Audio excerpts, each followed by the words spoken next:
Good morning. I'm Laura Brunner, and Executive Vice President at Neyer, and thank you for joining us this morning. I have to say, normally when we have a press conference, we don't necessarily get the press, so it's nice to have all of you here today, and I appreciate the rest of you being crowded there in the back of the terrace. I personally can't get enough of this view, and I'm so happy we could be up here enjoying it this morning. And we purposely put it above that layer of pollen in the city, so hopefully we'll all be okay, starting with me. I want to start by thanking the Neyer team that made this a reality, beginning with my partner Dan Rue, who brought this great possibility with him when he joined Neyer early last year. Jerry Tepe and Rob Thrun have solved the design and construction challenges of the project, which helped us sell the concept. Molly North has really lived with this project, literally, for the last 12 months, and she's the constant that has worked with every party to this transaction. We could not have brought this vision to reality without the financial acumen of our CFO, Bill Blackham. He has done a masterful job in a very tough lending environment. Obviously, we would not be here if Childrens did not believe in this neighborhood and was not willing to commit to further growth within the city, and for that we're grateful. We've enjoyed working with Moore Moran and Dee Ellingwood and Bob Ryan, their real estate advisor from Cassidy Turley. We appreciate the confidence placed in us by Jim Anderson, Michael Fisher, and the Children's Board. We are very anxious to get them moved into this renovated building in the next year to have another party here. This has been the most complex project that any of us associated with it have ever seen. We simply could not have executed it without our consultants at Ross Sinclair, Government Strategies, and KMK Consulting. Our legal representation at KMK and Dinsmore and Scholl has been invaluable to us as well. As the mayor and manager both said, this truly is a community development.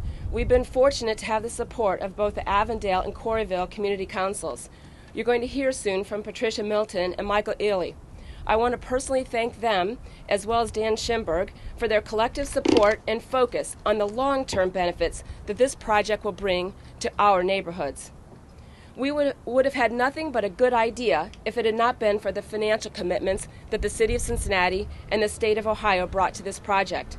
This renovation represents great leadership and long-term vision, and they had both as they made decisions to support us despite minor budget constraints. The final and vital pieces of the puzzle were the financial commitments of PNC Bank and the Cincinnati Development Fund. Despite the current challenges of real estate lending, PNC Bank fought hard to make this happen, and we are really grateful to them.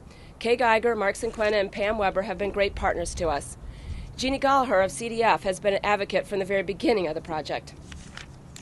Vernon Manor offices represents why I changed careers after so many years.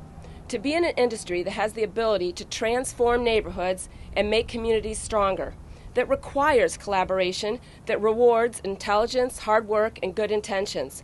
I'm thrilled that I chose Neyer, where I can play a meaningful role in doing just that.